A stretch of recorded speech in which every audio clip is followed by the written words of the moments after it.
এখন মাত্র 1000 টাকায় পেয়ে যাচ্ছেন ভ্যাকুয়াম ইরেকশন পাম্প থেরাপি। আমি মোহাম্মদ মাহফুজুর রহমান। আমার ঠিকানা জামালপুর বাজার, কালীগঞ্জ, গাজীপুর। আমি পাম্পার থেরাপির ভিডিওটা অনেকদিন হলেই ফেসবুকে দেখেছি। পরে এক ডাক্তারের ভিডিও দেখলাম ডক্টর ঢাকা নামক একটা ফেসবুক পেজে। সেখান থেকে একটা পণ্য ক্রয় করি। পণ্যটি 3 দিন না যেতেই নষ্ট হয়ে যায়। আমি তাদের বিষয়টি পরবর্তীতে যখন জানাই, তখন তারা নষ্ট পণ্যটি পরিবর্তন করে দেয়নি, বরং আমাকে ব্লক করে। 1500 টাকার পণ্য তারা ডিসকাউন্ট করে আমাকে 1000 টাকায় দিয়েছিল। আমার অবশ্য তখনই বোঝা উচিত ছিল পণ্যটি 2 নাম্বার হতে পারে। আমার টাকাই জ্বলে গেল একটা 2 নাম্বার পণ্য কিনে। পণ্যটি আমার দরকার ছিল।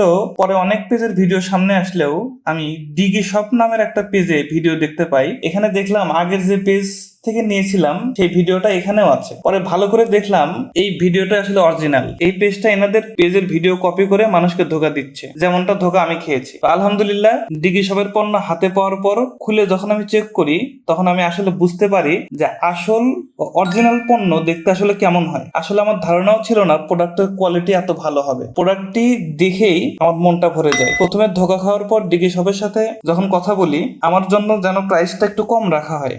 আসলে তারা তেমন একটা ডিসকাউন্ট দেয়নি আমাকে। তারা আমাকে আশ্বস্ত করে যে আমরা একটা অরিজিনাল প্রোডাক্ট দেবো আপনাকে, এবং তারা এটাও বলে যে আপনি প্রোডাক্ট খুলে চেক করে নেবেন। যদিও তখন চেক করে নিতে পারেনি, তারা আমাকে 100 টাকা ডিসকাউন্ট দিয়েছিল এবং বলেছিল প্রোডাক্টটি ব্যবহারের পর যদি উপকার পাই তাহলে যেন আমি তাদের একটা রিভিউ দিই। আমিও তাদের কথা দিয়েছিলাম যদি আমি উপকার পাই তাহলে অবশ্যই রিভিউ দিব। আমি গত মাসের 24 তারিখে প্রোডাক্ট ব্যবহার করি এবং 25 তারিখ সন্ধ্যায় পার্সেলটি আমার হাতে পেয়ে যায়। আমি তাদের দেখানোর নিয়ম অনুযায়ী প্রতিদিন নিয়ম করে ব্যবহার করতে থাকি। আলহামদুলিল্লাহ 20 দিন পর আমি রিভিউটা দিচ্ছি। পূর্বের থেকে অনেকটা পরিবর্তন হয়েছে, বেশ মোটাও হয়েছে এবং আমার টাইমিংটাও ধীরে ধীরে বৃদ্ধি পেয়েছে। এটা আসলে এতটা কার্যকরী একটা পণ্য ব্যবহার না করলে বুঝতে পারতাম না। তারা ভিডিওতে যে পণ্যটি দেখিয়েছিল একদম সেম টু সেম সেরকমটা আমি পেয়েছি। তাদের জন্য মন থেকে দোয়া রইল।